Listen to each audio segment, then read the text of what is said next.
우리가 고린도전서 13장을 이제 몇 주간에 걸쳐서 설교를 했습니다. 가장 좋은 길이 사랑이다. 이제 이런 말씀을 드렸어요. 하나님께서 우리에게 가장 좋은 길을 주시고자 하는데 그게 바로 사랑하는 삶인데요. 당시 초대교회 그리고 고린도 교회 안에 성령의 역사가 나타나면서 많은 은사들이 일어났습니다. 그들이 예수님을 알게 되고 또 어떤 그 당시에 헬라 문학이 추구했던 어떤 진리, 일명 로고스라고 하는 것들을 추구할 때 그 로고스가 이 성경 안에 있구나, 예수 그리스도 안에 담겨져 있구나라는 사실을 알게 되었습니다. 그런데 그런 지식적인 것보다 더 중요한 게 있었는데 그게 바로 성령의 특별한 은사들이었습니다. 이건 누가 봐도 저 사람 뭔가 특별한데, 대단한데 라고 느껴질 만한 것들이었습니다. 그래서 사람들이 고린도 교회 안에서 자신의 은사를 자랑하기 시작합니다. 그리고 내가 너보다 더 사랑받는 존재야, 더 가치 있는 존재야라는 걸 드러내려고 했죠. 그래서 사도 바울이 이야기하길 하나님께서 주신 은사는 모두가 다 같다, 우월이 있지 않다, 너희 안에 사랑이 없으면 이 모든 것이 소용이 없다라는 말씀을 들려주었습니다. 사랑이 가장 중요하다라는 말씀을 들려준 거죠. 그래서 우리가 사랑하기로 결단합니다. 사랑을 하려고 합니다. 그러나 인간의 사랑은 불가능합니다. 제 고백을 들어서 말씀을 드렸어요. 인간적인 사랑으로는 도저히 기다려줄 수도 없고 참을 수도 없고 인내해줄 수도 없고 버틸 수도 없습니다. 왜냐하면 죄인된 인간이기 때문에 여전히 구원의 완성을 향해 달려가고 있는 우리로서는 내 힘과 내 지식과 내 능력으로 아무리 애를 써도 도달할 수 없는 수준이 있다라는 겁니다. 자기 유익을 구하지 않고 모든 것을 참고 믿고 바라고 견딘다는 거, 이거 쉬운 일이 아닙니다. 그래서 어렵다, 사랑에 대해서 말씀을 드렸어요. 그러면서 지난주에 그런 사랑이 아니라 바로 하나님 사랑이 우리에게 필요함을 말씀하신 건데요. 우리가 실패하고 또 넘어지고 또 좌절할지라도 그 길이, 사랑하는 길이, 하나님의 사랑으로 사랑하며 사는 길이 가장 좋은 길이다 라는 이 말씀을 붙드시기를 바랍니다. 하나님의 사랑이 우리 가운데 부어져서 내가 그 사랑을 경험하고 그 사랑이 지금 옆에 있는 이들에게, 가족들과 친구들과 동료들에게 흘러갈 때 우리는 비로소 진짜 행복을 경험할 수 있게 되는 겁니다. 우리가 하나님을 믿는 이유와 우리가 교회를 다니며 그리스도인으로 살아가는 이유는 단 한 가지, 바로 그리스도의 사랑 때문입니다. 이 세상에서 경험할 수 없는 사랑이 바로 이곳에, 교회 안에, 그리스도 안에 있기 때문이죠. 하나님께서 말씀하신 진정한 구원은 내가 죄 문제를 해결함 받고 지옥이 아니라 천국 가는 것이 아니라 하나님의 사랑이 온전히 우리 가운데 회복되어서 내 영혼을 살리고 너의 영혼을 살리고 우리 공동체를 살려서 이 피조 세계가 하나님의 사랑으로 충만한 상태가 되는 것, 이것이 바로 하나님 나라, 하나님의 구원의 완성입니다. 성경은 이 꿈을 우리로 하여금 꾸게 하고 있는데요. 그래서 제가 계속 강조하고 있습니다. 우리가 그리스도인으로 산다는 게 도대체 무슨 의미냐? 우리는 왜 교회를 다니고 있는 것인가? 무엇 때문에 교회를 다니고 그리스도인이 되었는가라는 질문을 끊임없이 해야 한다는 겁니다. 성경은 하나님의 사랑을 우리에게 알려주고 우리로 하여금 그 사랑을 실천하도록 우리에게 말씀하십니다. 그 사랑을 보여주기 위해 바로 예수 그리스도를 이 땅에 보내주셨어. 그리고 십자가에 달려 죽게 하셨습니다. 인류의 오랜 역사 속에 종교는 존재해 왔습니다. 신화도 있었습니다. 거기서 나오는 종교의 신들은 인간을 자신의 도구로, 종으로, 노예로 부려먹었습니다. 신을 위해 인간이 존재했습니다. 하지만 기독교의 하나님은 전혀 다르십니다. 신이 인간을 위해 친히 피조물이 되셨습니다. 인간을 사랑해서 인간을 구원하기 위해 스스로 자신의 생명을 내어주신 바로 그 종교가 기독교입니다. 그래서 기독교는 종교가 아니라 관계다라는 말을 합니다. 다른 종교가 아니라 하나님과 인간의 관계, 인간과 인간의 관계가 바로 기독교라는 것인데요. 10년 전쯤 접했던 책이 하나 있습니다. 친교로서의 존재라는 책인데요. 사진 한번 띄워주시면 이 책의 표지에 나오는 인물은 성인들이 아니라 삼위일체 하나님을 묘사한 그림입니다. 성부, 성자, 성령 하나님께서 지금 친교로서 코뮤니온으로 존재하고 있다라는 의미인데요. 오랫동안 삼위일체에 대한 논쟁이 이어져 오고 있습니다. 아직까지도 명쾌한 해석을 이해하기는 쉽지가 않습니다. 어떻게 한 분이 세 분이 될 수 있고 세 분이 한 분이 될 수 있는지 인간의 이성과 지혜로는 풀 수 없는 문제입니다. 그런데 이 삼위일체와 관련하여 관계적 삼위일체로 해석하는, 풀어가는 흐름이 최근의 신학입니다. 무슨 말이냐면 하나님은 사랑이시다라고 성경이 언급하고 있죠. 하나님은 사랑 그 자체이십니다. 그런데 사랑은 혼자서는 사랑할 수가 없습니다. 사랑의 대상이 필요하죠. 따라서 하나님은 애초에 관계적인 존재라는 겁니다. 그래서 성부, 성자, 성령 하나님이 사랑 가운데 온전히 연합함을 이루고 있기에 이를 완전한 사랑, 하나님은 사랑이라고 정의를 내리는 겁니다. 그래서 태초에 천지가 창조되기 이전에 관계가 있었다라고 언급을 합니다. 핵심은 하나님이 사랑으로서 우리 가운데 존재한다라는 것입니다. 그래서 우리가 이해해야 될 것은 뭐냐면 우리를 하나님의 형상 따라 지으셨다라고 말씀하시죠. 하나님의 형상 따라 지음을 받았다라는 우리 인간은 관계적인 존재, 사랑하며 살아가야 되는 존재라는 것입니다. 이 사랑 가운데 하나님과 인간이 연결되고 인간과 인간이 관계를 맺고 인간과 피조세계가 관계를 맺는 것, 이것이 하나님이 태초에 사랑으로 인하여 발현한 이 창조세계가 가져야 될 모습이었다라는 것입니다. 따라서 우리는 혼자 존재할 수가 없습니다. 우리는 관계적인 존재라는 것입니다. 그리고 그 관계라는 것은 바로 이 사랑이 작동될 때 비로소 완성된다라는 겁니다. 하나님의 사랑이 나에게, 우리에게 부어질 때 진정한 구원이 완성된다라는 겁니다. 따라서 우리가 그리스도인은 누구인가?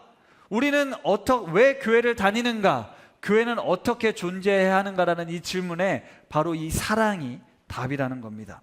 우리가 사랑하는 존재로서 사랑받고 사랑하는 존재, 아까 말씀드렸죠. 당신은 사랑받기 위해 태어난 존재입니다. 당신은 하나님께서 자신의 독생자 아들을 이 땅에 보내시고 십자가에 달려 죽일 만큼 사랑한 존재이기에 가치 있는 존재입니다라는 걸 알려주는 삶, 그게 바로 오늘 우리 그리스도인들이 살아야 될 삶이라는 거죠. 제가 지난주에 말씀을 들으면서 다시금 결단한 겁니다. 정말 사랑하는 삶, 사랑받기에 합당한 이들을 사랑하며 살아야겠구나라고 생각을 했죠. 솔직히 우리 지금 모습을 한번 성찰해 보려고 합니다. 여러분 오늘 이곳에 왜 오셨습니까? 예배 드리러 오셨죠. 하나님을 예배하기 위해 오셨을 겁니다. 자, 그렇다면 하나님을 예배하는 이 예배라는 활동은 단체 활동인가요? 개별 활동인가요? 네. 옆에 있는 지체들이 지금 여러분의 예배에 도움이 됩니까? 방해가 됩니까? 혼자서 예배할 수 있지만요, 우리는 이렇게 현장에서 모여서 예배를 드릴 때 훨씬 더 은혜를 받습니다. 왜냐하면 혼자서 집에서 예배 드릴 때와 여기서 예배 드릴 때 분위기도 다르고 예배를 드릴 수 있는 어떤 환경이나 서비스가 잘 제공되고 있기 때문이죠.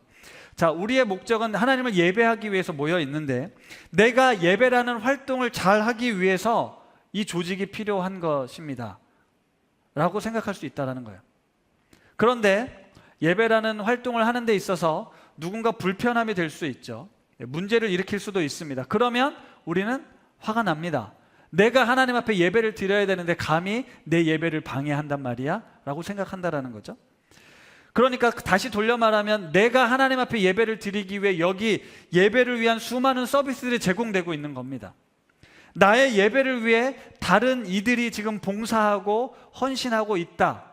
이게 과연 맞는 말일까요? 내가 예배를 드리는데 지금 이런 여러 가지 서비스들, 찬양이라든지 반주라든지 차량 봉사라든지 미디어 봉사라는 게 내가 지금 예배를 잘 드리기 위해 당연히 해야만 하는 서비스라고 생각하십니까? 지금 여기 있는 우리 모두는 다 같이 하나님을 예배하기 위한 존재들입니다. 예수 그리스도 안에서 한 몸을 구성하는 다양한 체들이 한 마음으로 예배를 드리고 있다라는 거예요. 그런데 만약 나의 예배만이 중요하다면, 예배라는 활동이 오직 하나님과 나와의 관계만 집중되어 있다면 다른 이들은 별로 중요하지 않습니다. 따라서 당연히 내가 받고 있는 서비스를 당연하게 받아들이면 안 됩니다. 그냥 혼자서 예배를 하는 거, 그게 필요하죠. 따라서 제가 드리고 싶은 이야기는, 내가 지금 이곳에 와서 예배를 드리고 있지만 나 혼자 예배를 드리고 있는 게 아니라는 겁니다. 지금 옆에 지체들이 함께 예배를 드리고 있다라는 거예요. 그리고 그 지체가 하나님을 만날 수 있도록, 하나님을 예배할 수 있도록 관심을 갖고 주의를 기울이는 게 당연하다라는 겁니다. 다시 말하면 우리가 오늘 이곳에 나와 있어 예배를 드릴 때 나의 고민, 나의 문제, 나의 신앙, 이것에만 관심을 갖고 다른 이들은 내가 하나님을 만나고 이 문제를 해결할 수 있도록 돕기 위해 존재하는 것이 아니다라는 겁니다. 혹시나 만약 나의 예배를 위해 이 모든 것이 움직여져야 된다고 생각하고 있다면 그건 잘못된 관점입니다. 우리는 관계적인 존재이기 때문에 지금 옆에 있는 여러분의 지체들이 내가 알든 모르든 지금 이곳에 함께 하나님을 예배하는 예배자들이라는 사실을 기억해야 됩니다. 공동체로 함께 예배하고 우리 모두가 함께 구원에 이르러야 한다는 인식을 가져야 된다는 거예요. 따라서 옆 지체를 사랑한다는 건 선택사항이 아니라 필수사항이라는 거예요. 사랑 가운데 우리가 하나됨을 이루어가야 된다는 이 사도 바울의 가르침은 나와 맞는 사람들, 나와 성격이 비슷한 사람들, 나와 신앙 색깔이 비슷한 사람들, 내 입맛에 맞는 사람들과만 만들어가는 게 아니라 이곳으로 하나님이 불러 모아주신 사람들과 함께 예배의 자리로 나아가야 한다는 거죠. 그런데 이 관계가 말씀드린 것처럼 늘 어렵습니다. 불편합니다. 내 마음에 들지 않는 것들이 있어요. 내 마음에 들지 않는 사람들이 있을 수 있습니다. 그러나 그렇다고 그런 사람들을 회피하고 나는 하나님과 관계만 맺을래 라고 할 수 없다는 겁니다. 공동체를 불필요하게 여긴다고 한다면 그런 신앙적 사고의 변화가 필요하다라고 말씀을 드리는 거예요. 좋은 사람도 있지만 잘 안 맞는 사람도 있을 수 있습니다. 그런 사람들을 우리가 같이 사랑으로 품고 함께 지어져 가는 그 모습을 하나님이 기뻐 받으신다라는 거죠. 하나님의 사랑 가운데 우리 공동체가 함께 구원을 이룬다는 이 사실을 꼭 기억하십시오. 그래서 내가 내 존재만을 회복하고 내 구원만을 위한 자리가 아니라 우리 옆 지체들을 다시 회복시키고 네가 얼마나 괜찮은 존재인지 사랑받는 존재인지를 가르쳐주는 그 공동체가 바로 교회라는 것입니다. 제가 서두에 이런 이야기를 길게 드린 이유가 있는데요, 오늘 우리는 고린도전서 14장, 물론 길어가지고 제가 짧게 몇 군데만 잘라서 오늘 본문으로 잡았는데 방언보다 예언을 하라라는 사도 바울의 말씀을 들려줄 겁니다. 여러분, 저는 그런데요, 제가 신앙생활을 해오면서 방언에 대한 강조를 참 많이 들었어요. 방언을 할 수 있어야 되고, 저도 방언을 받기 위해서 정말 많이 기도했습니다. 제 간증도 했잖아요. 그런데 교회 다닐 때 예언을 하려고 하라 이런 설교들 들어보셨습니까? 우리 목사님은 교회 다니면서 예언을 해라 이런 설교 혹시 들어보신 분들 있으세요? 그런 분들이 있을 수는 있겠지만 평범한 설교는 아니었을 겁니다. 왜 그럴까를 생각해 보니까 한국 교회가 그동안 강조해 왔던 건 이 개인 구원이었기 때문입니다. 개인이 죄사함을 받고 하나님과 뜨거운 만남을 받아서 변화되는 삶을 강조해 왔기 때문에 방언이라는 걸 강조하는, 이 방언은 하나님께서 주신 특별한 은사이니까요. 그리고 방언으로 기도하면서 뭔가 나는 알 수 없지만 내 영혼의 깊은 곳에서 하나님과 깊은 교제를 나누는 것 같으니까 이걸 강조했습니다. 하지만 예언을 하라는 설교를 하지 않은 이유는 우리가 공동체적 구원을 잘 이야기하지 않았기 때문입니다. 나의 구원이 중요한 것이 다른 이들의 구원은 그 사람의 몫이라고 생각했기 때문이에요. 따라서 예언을 하라는 이 말씀은 잘 들어보지 못했습니다. 저도 거의 설교를 해본 적이 없어요. 오늘 처음 사랑으로 예언을 하려고 하라라는 말씀으로 제목으로 말씀을 전하는 거거든요. 예언을 하라는 사도 바울의 권면은 바로 공동체를 위한 말씀이었습니다. 우리가 12장부터 14장에 이르기까지 고린도 교회 안에서 이 은사와 관련된 논쟁과 문제들을 살펴봤습니다. 고린도 교회는 이게 매우 큰 이슈였어요. 특히 헬라 철학에 빠져 있었던 사람들은 고린도 교회 성도들 안에는 이 영지주의 사상이 뿌리 깊게 자리 잡혀 있었습니다. 영지라는 어떤 특별한 지식, 일반 사람들은 알지 못하는 특별한 깨달음을 얻는 것이 구원이라고 생각을 했기 때문에 사람들이 그 특별한 깨달음, 그 도를 추구했습니다. 그래서 철학적, 수사학적 논쟁들을 참 많이 했죠. 그런데 이 바울이 전한 복음을 받아들인 사람들 중에 이 성령의 체험을 하는 사람들이 있는 거예요. 그러면서 그 사람들이 어떤 특별한 현상을 보여주는 거죠. 특별히 방언은 말할 수 없는, 이해할 수 없는 말들로 신과 접촉하는 것처럼 보여집니다. 우리는 전혀 이해할 수 없는 말들을 끊임없이 기도하고 있는 거예요. 그러면서 정상적으로 보이진 않지만 뭔가 특별한 체험을 하고 있는 것처럼 보여졌다는 거죠. 따라서 방언의 은사를 받지 못했던 사람들이 봤을 땐 그 방언의 은사를 하는 사람들이 얘는 뭔가 득도했구나, 통달했구나 라는 생각을 했다라는 거죠. 따라서 그런 사람들은 자부심을 가졌다라는 겁니다. 사람의 말이 아닌 끊임없는, 이해할 수 없는 천사의 말, 하늘의 말을 하는 것 같은 사람들을 우러러 보게 되었다라는 거죠. 그러니까 보는 사람들도 우아할 수밖에 없었겠죠. 그래서 방언을 매우 특별한 은사라고 그들이 자랑했는데 바울은 그렇지 않다라고 이야기를 하고 있는 겁니다. 물론 지금도 방언을 매우 강조하고 있습니다. 방언을 강조할 수 있죠. 사도 바울 역시 방언은 잘못된 거다, 틀린 거다, 불필요한 거다라고 말하지 않습니다. 방언을 인정합니다. 바울은 하나님과의 깊은 관계 속에서 그 영적 비밀을 나누고 자신의 신앙에겐 유익이 된다라고 분명히 언급하고 있습니다. 하지만 오늘 이 고린도 교회의 상황 속에서 사도 바울은 방언을 하기보단 예언을 하려고 하라라고 말씀하고 있습니다. 특별한 은사라고 여겨졌던 방언은 통역이 없으면 공동체에서 굳이 하지 말아라 라고 이야기를 하고 있습니다. 왜냐? 그건 자기 자랑일 뿐이기 때문에. 1절 말씀을 세 번역으로 우리 같이 한번 읽어보겠습니다. 시작.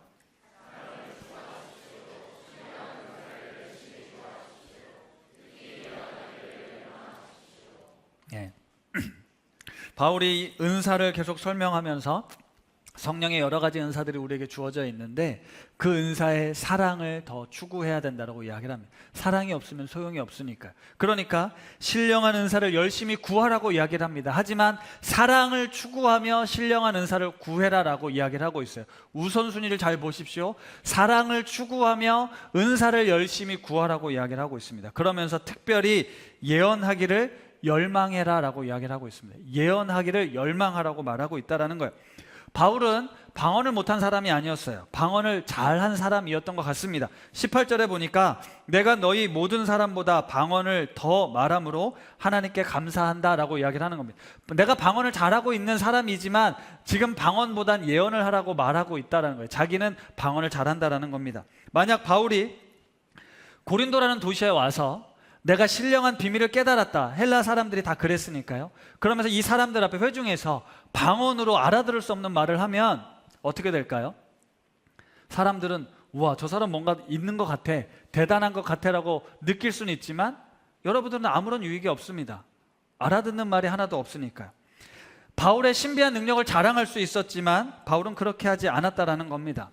바울은 어떻게 했냐면 여기 있는 성도들이 알아들을 수 있는 말로 하나님의 신비한 지식을 전달해 주었다라는 겁니다. 6절 말씀입니다. 같이 한번 읽어보겠습니다. 시작.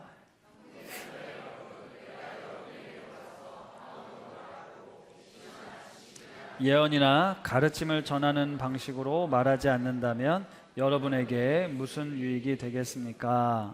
이게 조금 전에 했던 얘기예요. 여러분에게 가서 내가 방언으로 말했다면 내가 대단하다라는 건 여러분이 알겠지만 여러분들에게 무슨 유익이 되겠습니까? 그래서 저는 하나님께서 내게 주신 예수 그리스도를 통해 알게 된 이 구원의 비밀과 지식을 여러분이 알아들을 수 있는 말로 전해 주었습니다 라고 이야기를 하는 거죠.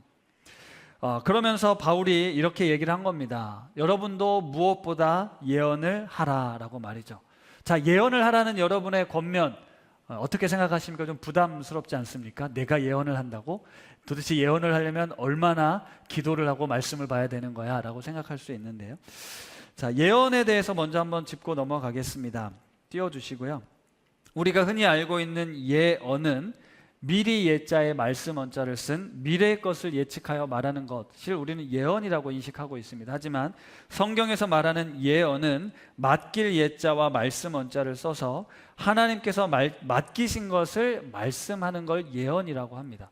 성경에서 말하는 예언은 하나님이 맡기신 것을 전해주는 것을 뜻해요. 그래서 영어로 보면 프레딕트와 프로페시가 있는데, 프레딕은 예측하다, 미래의 일을 미리 말한다라는 뜻이지만, 프로페시는 하나님의 계시나 뜻을 사람에게 전한다. 그래서 프로펫, 선지자, 예언자가 바로 이 영어를 쓰지 않습니까?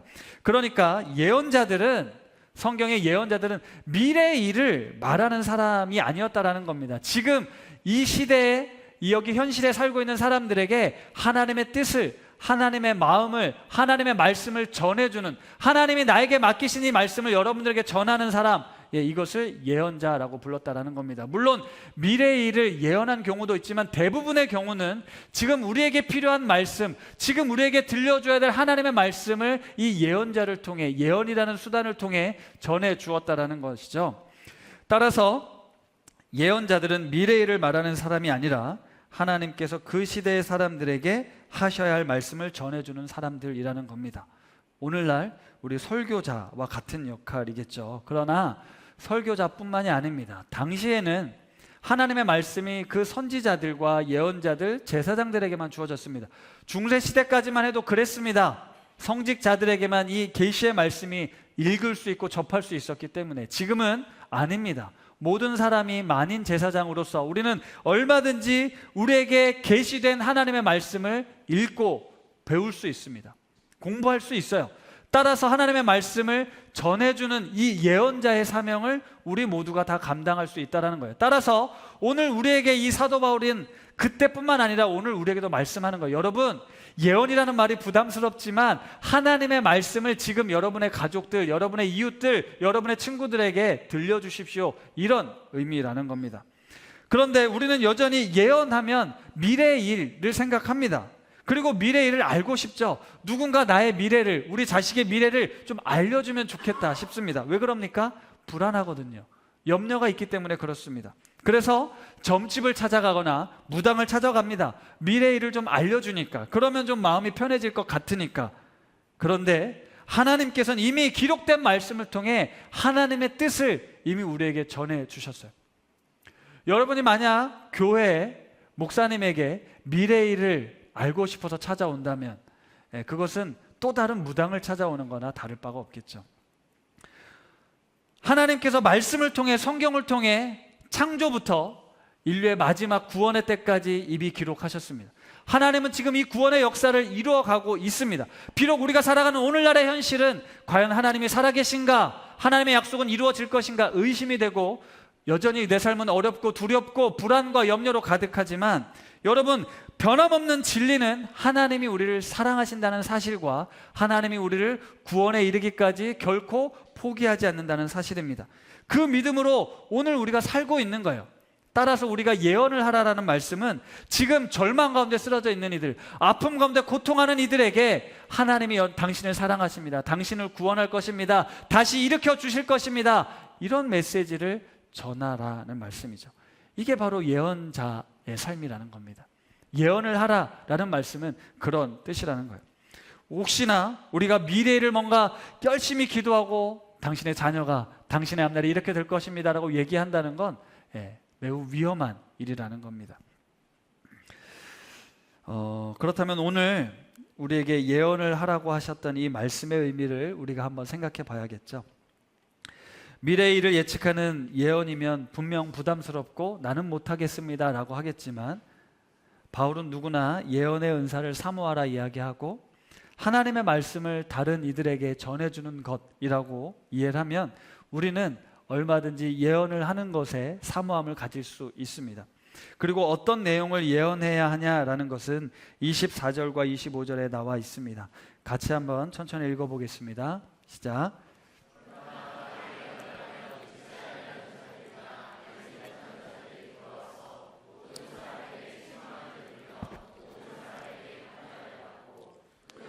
숨은 일들이 드러나게 되므로 엎드려 하나님께 경배하며 하나님이 참으로 너희 가운데 계신다 전파하리라. 이 화면 좀 띄워주십시오. 너희가 다 예언을 하면 어떻게 되냐면 믿지 아니하는 자들이나 알지 못하는 자들이 들어와서 모든 사람에게 책망을 들으며 모든 사람에게 판단을 받고 그 마음에 숨은 일들이 드러나게 되므로 엎드려 하나님께 경배하며 하나님이 너희 가운데 계신다 전파하리라 말씀하고 있습니다. 쉽게 말하면 우리가 예언을 하게 되면 믿지 않는 자들이나 혹시나 믿음이 적은 자들이 스스로 자신을 성찰하게 된다는 거예요. 자신의 죄성을 깨닫게 된다는 겁니다.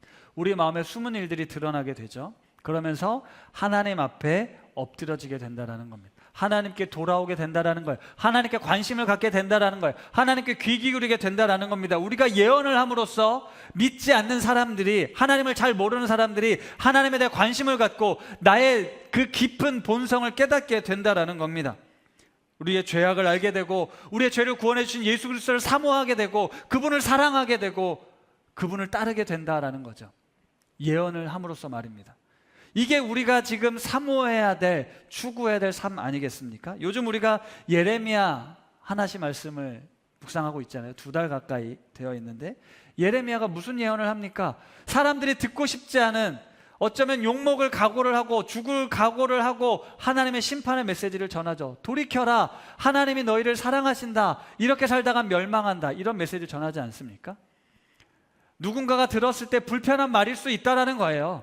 하지만 하나님의 사랑으로 그런 말들이 전해져야 한다는 겁니다. 그리고 너가 돌이키기만 하면 하나님이 너를 구원할 거라고 구원의 약속까지도 전해주고 있습니다. 맞습니다. 공동체를 세우는 일, 예언을 하라고 말씀하셨지만 어렵습니다. 사랑의 언어도 필요하고 책망의 언어도 필요하다라는 거예요. 그러나 이 예언을 함으로써 우리를 죄악 가운데 돌이키게 하더라는 거죠. 그런데 우선순위가 뭐라고요? 사랑이 있어야 된다는 겁니다. 사랑을 가지고 이 예언을 하라고 말씀하는 거예요. 저 영혼을 안타까워 여기는 그 사랑의 마음을 가지고 너 이렇게 하면 큰일 나, 이렇게 하면 문제가 생길 수 있어 라고 권면해야지, 전혀 사랑이 없는데 지적을 하고 비난을 하는 건 전혀 좋은 효과를 내지 못한다는 겁니다. 하나님의 사랑이 내 안에 충분히 흘러 넘치도록, 그래서 먼저 사랑을 추구하라는 거예요. 사랑을 구하라는 거예요. 그 다음에 사랑이 내 안에 있으니 이 사람이 나를 사랑하는 마음으로 이런 이야기를 해주는 거구나, 이 사람이 나를 사랑하는 마음으로 이렇게 권면하는구나 라고 하라는 것이죠. 바울은 사랑을 추구하며 특별히 예언을 하라고 이야기를 하는 겁니다. 제 안에 사랑이 없는데, 여러분 안에 여러분을 향한 사랑이 없는데 매주 그럴듯한 말로 설교한다라는 거, 이거 정말 위험한 일이라는 생각이 들었습니다. 늘 조심하고 또 조심해야죠. 제 안에 사랑이 없는데, 여러분들을 향한 사랑하는 마음이 없는데 여러분들의 삶을 함부로 좌지우지해서는 안 되겠구나, 더 많이 사랑해야겠구나라고 생각했습니다. 그리고 조심해야 될 것이 있습니다. 그리고 여러분들이 분별해야 될 것이 있는데요, 사랑 없이 내 생각을 예언이라고 함부로 내뱉을 수 있다라는 겁니다.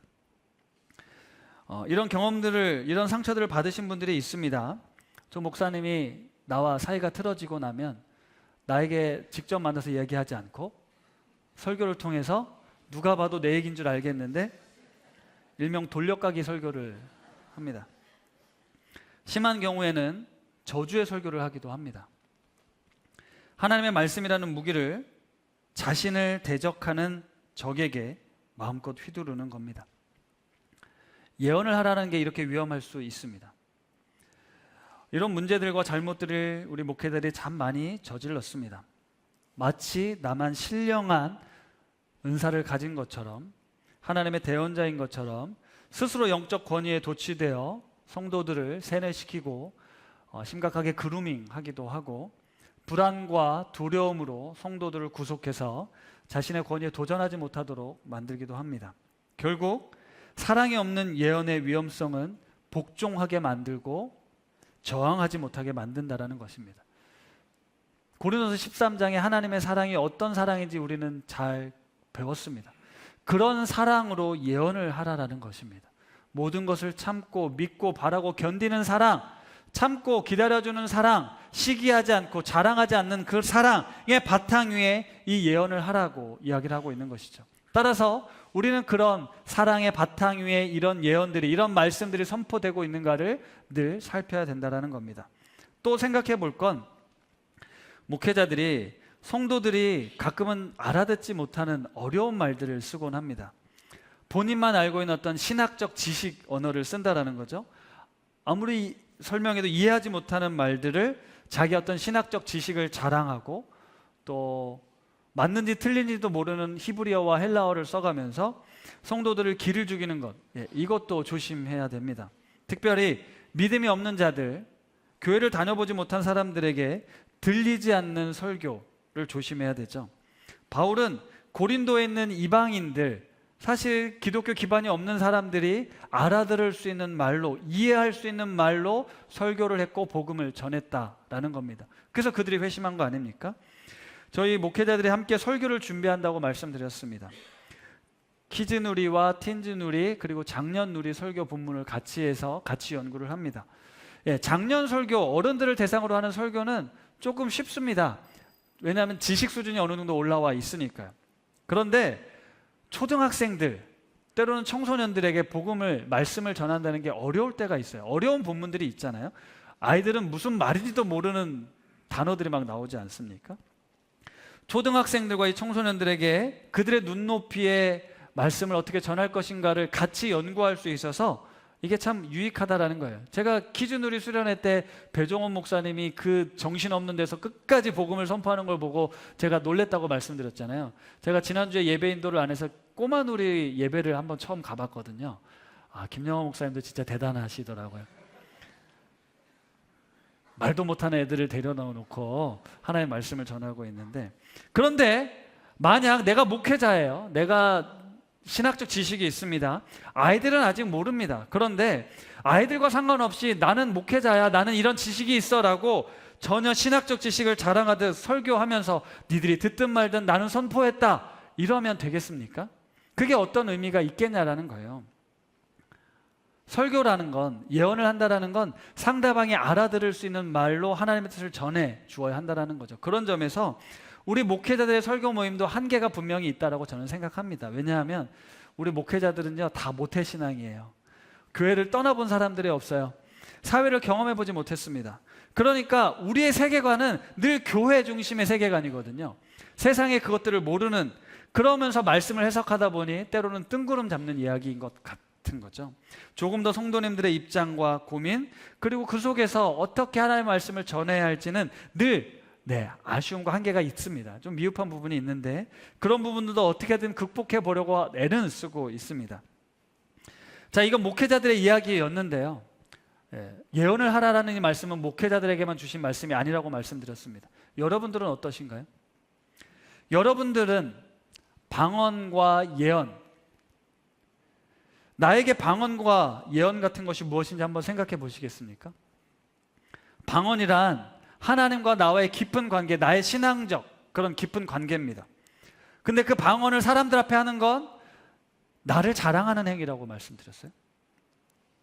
예언은 누군가에게 유익이 되고 공동체의 덕을 세우는 것이라고 말씀드렸습니다.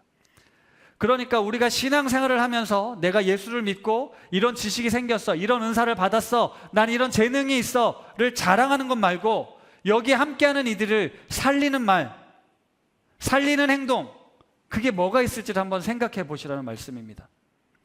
교회라는 공동체에서 이루어지고 있는 이런 모든 활동들 있잖아요. 다음 주에 우리 어울림 탁구 대회가 있어요. 분명히 어울림인데 우리는 대회를 열면 어떻게 합니까? 승부욕이 발동이 돼요.